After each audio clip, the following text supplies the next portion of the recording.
อ่ะสบายดีทุกคนเนาะตอนนี้เฮาก็อยู่ที่วัดพระธาตุปูนเนาะพี่น้องเนาะยามแรงพี่น้องยามค่ำคืนเนาะมื้อนี้ก็บ่าวอื่นเคยผู้ไทยก็สิเก็บภาพบรรยากาศเตรียมจัดงานบุญพระธาตุปูนเป็นบุญใหญ่บุญประจำปีของพี่น้องชาวลาวเฮาเนาะพี่น้องเนาะบุญพระธาตุปูนเพิ่นก็สิได้เริ่มจัดขึ้นแต่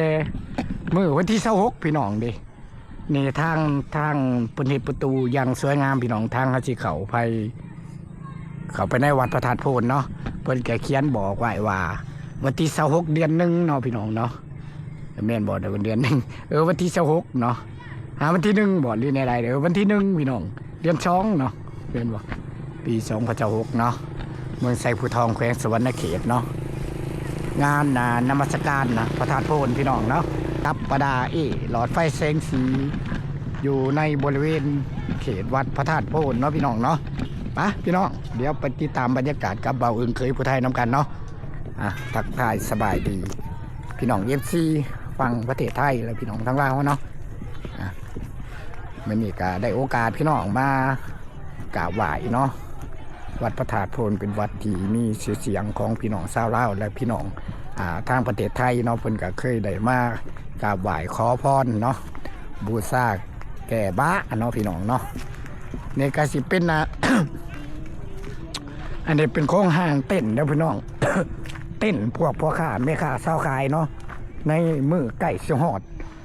งานบุญนมัสการพระธาตุโพนมือวันที่26พี่น้องนี่เพิ่นก็เตรียมเต้นไว้แล้วพี่น้องเอ้ยมีแต่โค้งห้างเต้นทั้งนั้นเลยพี่น้องฮอดพูนเนาะอันนี้ก็อยากมืดแน่นะพี่น้องเลยเนาะเดี๋ยวก็มันจะขึ้นไปได้พี่น้องมันมืดเนาะเลยเนาะพี่น้องเนาะผู้ใดที่อยากมาเที่ยวเนาะพี่น้อง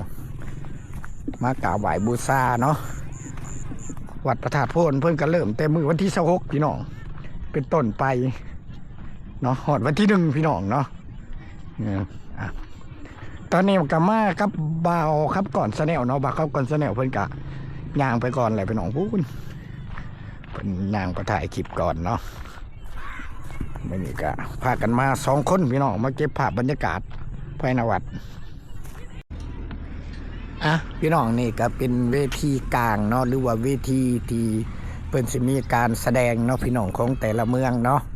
อยู่แขวงสวรรณเขตเฮาเพิ่นก็สิมาร่วมกันอยู่ผีเลยพี่น้องเนาะการแสดงแต่ละเมืองแต่ละอันนั้นเพิ่นก็สิมารวมอยู่บริเวณแถวนี้แหละพี่น้องเด้นี่คือเวทีเพิ่นกาห่างกาเกียมไปทีเลยเรียบร้อยพี่น้องดอดฟืนดอดไฟตกแต่งสีสันโยสวยสดงดงามพี่น้องเลยนี่ก็จะเป็นบอลที่เพิ่นฟ้อนเนาะพี่น้องฟ้อนและประเภทนี้แต่ละเมืองเพิ่นก็สิมาฟ้อนอยู่บริเวณแถวนี้เนาะพี่น้องบอลวิธีเปิดงานบุญนมัสการพระธาตุโพนเนาะพี่น้องวันที่26เนาะ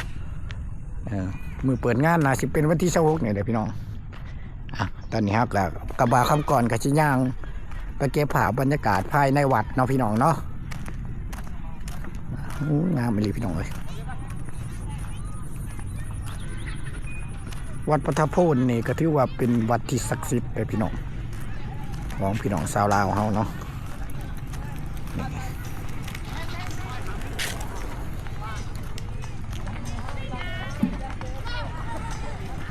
เดี๋ยวเก็บภาพบรรยากาศเนาะการมีวัยรุ่นเล็กน้อยเนาะเขตบ้านไก่บ้านเคียงเพิ่นกะมาพากันมาหลินบริเวณขอบเขตแถววัดพระธาตุโพนพี่น้อง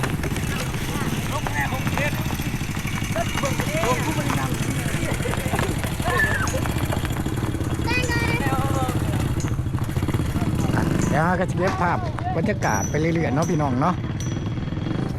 เมื่อวันที่26เนาะบ่าวอื่นเคยผู้ไทยกระบ่าวคำก่อนกับสิมาถ่ายการแสดงเนาะพื้นเมืองหรือว่าการแสดงของประเภทนี้แต่ละเมืองเพิ่นก็สิมาร่วมอยู่ผีบดประเภทนี้การพอดล่ำของแต่ละเมืองเพิ่นก็สิมาร่วมอยู่ในนี่เบิดเนาะก็เป็นทางเขาภายในวัดเนาะไฟกับ ยังสวยสดงดงามพี่น้อง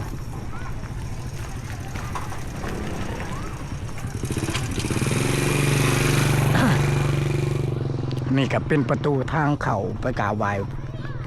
พระธาตุโพนพี่น้อง ทางเข้าไปกราบไหว้เนาะโอ้งามพี่น้องนี่บางคำก่อนเพิ่นก็เก็บภาพบรรยากาศอยู่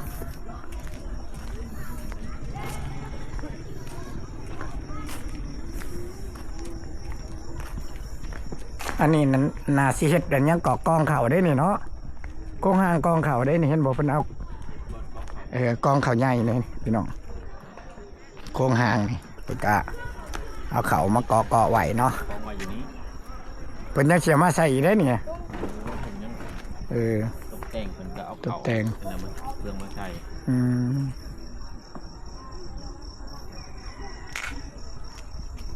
มากับบักคำก่อนผู้ได้ที่เขาส้มส่องนี่อย่าลืมเขาไปติดตามเลยเด้อพี่น้องบักคำก่อนแสดงเนาะเพิ่นก็ได้สั่ง YouTube เฮ็ดคลิปคือกันเนาะพี่น้องหัวแจกเป็นหัวแจกใหม่หัวแจกใหม่อันนั้นหัวแจกเก่าเนาะโอ้ อันนี้เป็นหัวแจกใหม่เลยพี่น้องนี่ที่กำลังสั่งนี่เนาะกันยังลายอยู่เลยพี่น้องเลยหัวแจกนี่เป็นกระตบแต่งเสาอีกคักแน่เป็นทีเดียวเรียบร้อยเนาะแต่ว่ายังบ่ทันแล้วคักเนาะพี่น้องเนาะ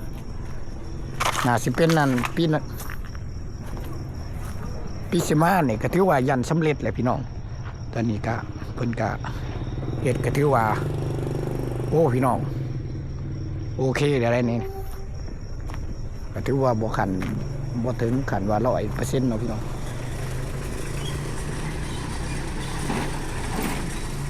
ไปบอกคำก็ย่างได้แบบนี้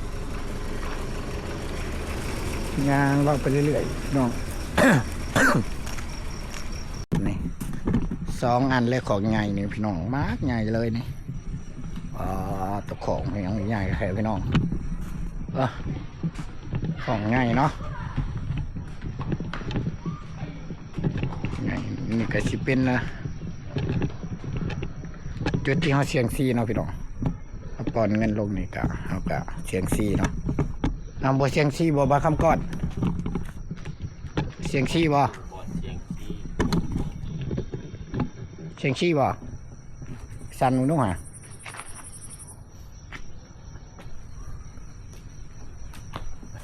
จะทำบาทเดียวเลย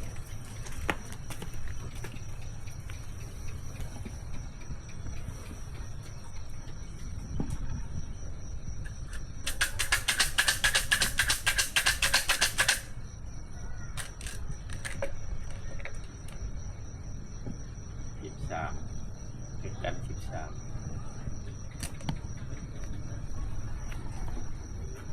ไม่ใช่ผมมีเบอร์เนาะนี่มันก็อาสรุปแล้ววะ3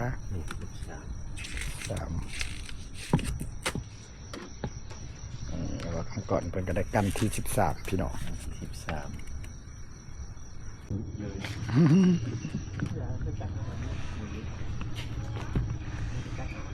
ไป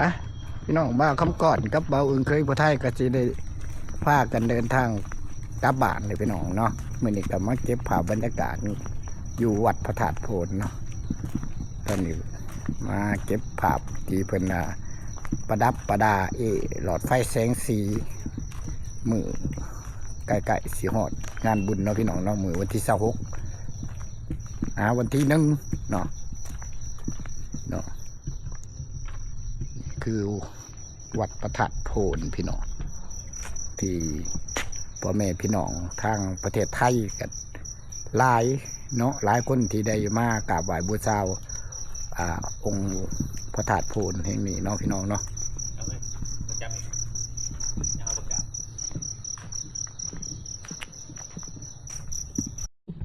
พี่น้องเบาอึ่งเคยผู้ไทยกับเบาคำก่อนแสนลกาสีได้พากันกลับบ้านเลยพี่น้องเนาะ